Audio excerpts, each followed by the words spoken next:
नमस्कार, मैं हूं राहुल शर्मा। आप देख रहे हैं SP9 न्यूज़। स्वागत है आप सभी का आज की इस बड़ी खबर में।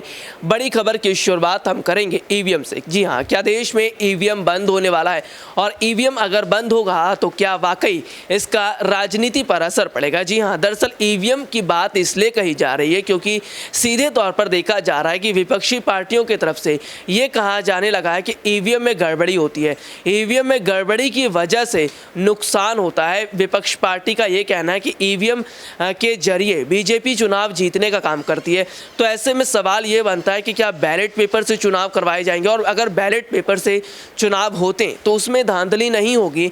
ये भी एक बहुत बड़ा सवाल है। लेकिन जिस तरह से विपक्ष लगातार ईवीएम पर सवाल खड़ा करता रहा है, ऐसे में माना जा रहा है कि शायद ईवीएम को लेकर बड़ा कदम उठाया जा सकता है। हालांकि चुनाव आयोग ने सीधे तौर पर यह कहा है कि जो ईवीएम से चुनाव होते हैं, ईवीएम यानी कि इलेक्ट्रॉनिक वोटिंग मशीन, देखिए ये ईवीएम एक ऐसी प्रक्रिया है जिसमें हम ये देखते हैं कि बहुत जल्द ही हम वोटों की काउंटिंग कर लेते हैं, लेकिन शायद बैलेट पेपर में ऐसा नहीं हो पाता।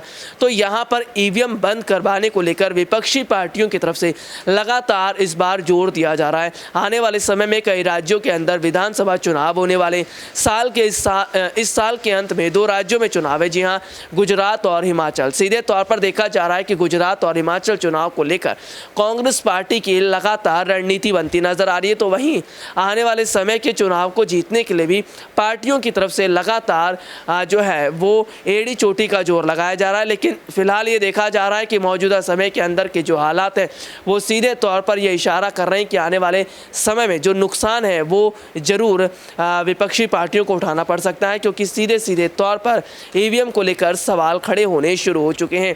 हालांकि विपक्ष अगर ये देखे कि वो ज़मीनी स्तर पर बेहतर ढंग से काम कर सके तो शायद इसका बड़ा प्रभाव पड़ता नजर आएगा। लेकिन विपक्ष ने लगातार ईवीएम बैन करवाने को लेकर जो बात कही है, इसका मतलब है कि ईवीएम का मुद्दा एक बार फिर चुनाव से पहले उठना शुरू हो चुका है। हालांकि देखिए, ईवीएम में गड़बड़ी कई बार पकड़ी भी गई है। अभी हाल ही में 5 राज्यों में विधानसभा चुनाव हुए और सीधे तौर पर देखने को मिला कि उत्तर प्रदेश में समाजवादी पार्टी के कई कार्यकर्ताओं ने ईवीएम की जो धांधली है उसको पकड़ा था। जी हाँ, देखने को मिला कि कई ईवीएम इधर उधर पड़ी थी, को किसी के साथ छेड़छाड़ करने की कोशिश की गई। तो सीधे तौर पर यह माना जा रहा है कि मौजूदा समय के जो हालात हैं वो कहीं ना कहीं ये बता रहे हैं कि अगर ईवीएम बैन होता है या ईवीएम बंद किया जाता है तो शायद इसका राजनीति पर असर पड़ता नजर आएगा। हालांकि ईवीएम का मुद्दा कोई नया नहीं है।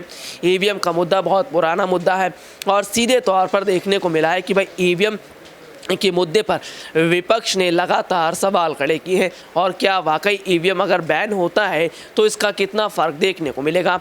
आज के लिए इतना ही। आपसे फिर दोबारा मुलाकात होगी, तब तक के लिए इजाज़त दीजिए। नमस्कार।